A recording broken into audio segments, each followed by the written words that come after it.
പുതിയൊരു വീഡിയോയിലേക്ക് എല്ലാവർക്കും സ്വാഗതം. ഇന്ന് ഞാനിവിടെ വന്നിരിക്കുന്നത് വളരെ എളുപ്പത്തിൽ തയ്യാറാക്കിയെടുക്കാൻ പറ്റിയ ഒരു കുഞ്ഞു സ്നാക്സിൻ്റെ വീഡിയോയുമായിട്ടാണ്. അപ്പോൾ നമുക്ക് എങ്ങനെ തയ്യാറാക്കിയെടുക്കുന്നത് കാണാം. അതിനായി ഞാനിവിടെ ഒരു ബൗളിനകത്ത് ഒരു ചെറിയ കഷ്ണം കാബേജ് ചെറുതായി കട്ട് ചെയ്തെടുത്താണ് അതിനകത്ത് ചേർത്ത് കൊടുക്കുന്നുണ്ട്. ഇനി നമുക്ക് ഒരു ക്യാരറ്റ് ചെറുതായി കട്ട് ചെയ്താണ് ഇതും കൂടെ ചേർത്ത് കൊടുക്കാം. ഇനി ഒരു ക്യാപ്സിക്കത്തിൻ്റെ പകുതിയോളം ചെറുതായി കട്ട് ചെയ്താണ് അതും കൂടെ ഇതിനകത്തേക്ക് ചേർത്ത് കൊടുത്ത് ആവശ്യത്തിനുള്ള ഉപ്പ് ചേർത്ത് കൊടുക്കാം. അല്പം കുരുമുളക് പൊടി കൂടി ചേർത്ത് കൊടുത്ത് നന്നായി എല്ലാം കൂടെ ഒന്ന് മിക്സ് ചെയ്തെടുക്കാം. ഇനി നമുക്കിതിനകത്തേക്ക് വേണ്ടത് മയോണൈസാണ്.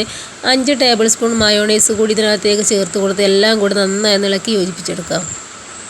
നമ്മുടെ ഫില്ലിങ് ഇവിടെ റെഡിയാണ്. ഇനി നമുക്ക് വേണ്ടത് ബ്രെഡാണ്. ഞാനൊരു ബ്രെഡ് എടുത്ത് അതിൻ്റെ ബ്രൗൺ കളറിൽ വരുന്ന 4 വശങ്ങളും കട്ട് ചെയ്തെടുത്തതാണ്. ഇനി ഇതിൻ്റെ മുകളിലായിട്ട് നമ്മൾ നേരത്തെ തയ്യാറാക്കി വെച്ചിരിക്കുന്ന ഫില്ലിങ് എടുത്ത് അല്പം വെച്ച് കൊടുക്കാം. ഇനി മറ്റൊരു ബ്രെഡിൻ്റെ മുകൾ വശത്തായി അല്പം സോസ് സ്പ്രെഡ് ചെയ്തെടുത്ത ശേഷം ഈ ബ്രെഡിൻ്റെ മുകളിൽ വെച്ച് ചെറുതായി ഒന്ന് പ്രസ് ചെയ്തെടുക്കാം. ഇനി നമുക്ക് ഈ ഒരു ഷേപ്പിൽ കട്ട് ചെയ്തെടുക്കാം. നമ്മുടെ കുഞ്ഞ് സ്നാക്സിലെ വീഡിയോ ഇഷ്ടപ്പെട്ടാൽ ലൈക്ക് ചെയ്യാനും ഷെയർ ചെയ്യാനും കമൻറ്റ് ചെയ്യാനും മറക്കല്ലേ. പുതിയൊരു വീഡിയോയുമായി വീണ്ടും വരാം.